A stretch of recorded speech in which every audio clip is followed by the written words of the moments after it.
I put my soul into the sound. That's in my music, see? But that's what they won't let me get out. And then every time they keep that music out, then all the kids rise up and they kill a bunch of people. And then they say, well, oh, you're fucked up. Well, why are we fucked up? Who just says you can put your music up over my music? You dig what I'm saying? I received a telephone call very early in the morning and said, my God, Rona, you have to go over to Sharon Tate's house. And I immediately threw on some clothes and got in my car and drove around until I got to Cielo. I think I was the first journalist that was up there.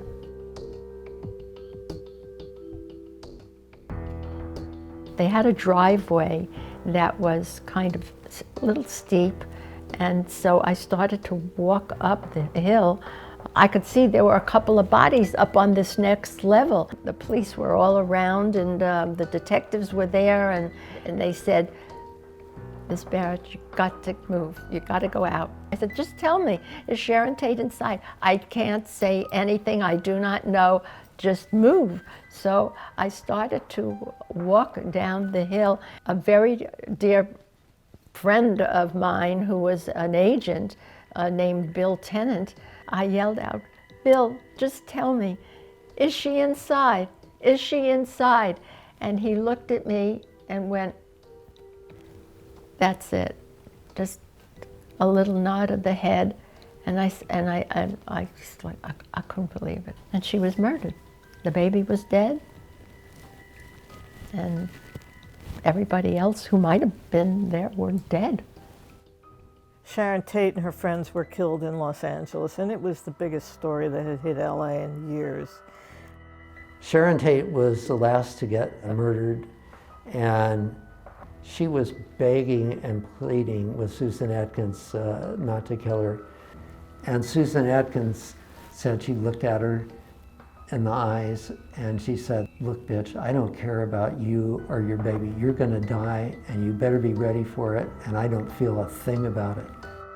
Wojciech Frykowski was Abigail Folger's boyfriend, very close friends with Roman Polanski. Frykowski was asleep on the front sofa, and Watson pointed the gun at him, woke him up, and said, I'm the devil here to do the devil's work. Abigail Folger was the heiress to the Folger coffee fortune. And Stephen Parent, talk about being in the wrong place at the wrong time. Parent came up, apparently to try and sell a clock radio. Watson went up to the car, pointing the gun at Parent, and Parent begged for his life. He said, please don't shoot me. I won't say anything. I'm just on my way out. I won't tell anybody. And Watson shot him 4 times at point blank range, and then went on from there. When the LaBiancas had been killed, and I remember saying, oh my God, it's happened again.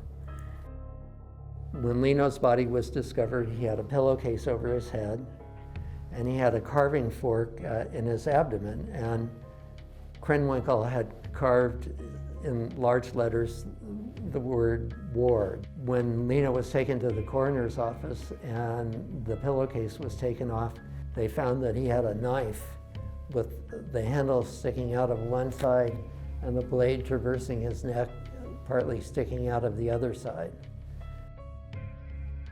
That really set off the chain of fear that spread all over the area, because people felt that maybe there were these serial killers at large who were just killing people, or maybe it was a copycat killing from the night before. Whatever it was, it terrified Los Angeles. I think everyone went crazy for a moment. Everyone was scared. No one wanted to go out. No, everyone wanted protection. You know, anything could happen to anyone. That's what I recall, including myself.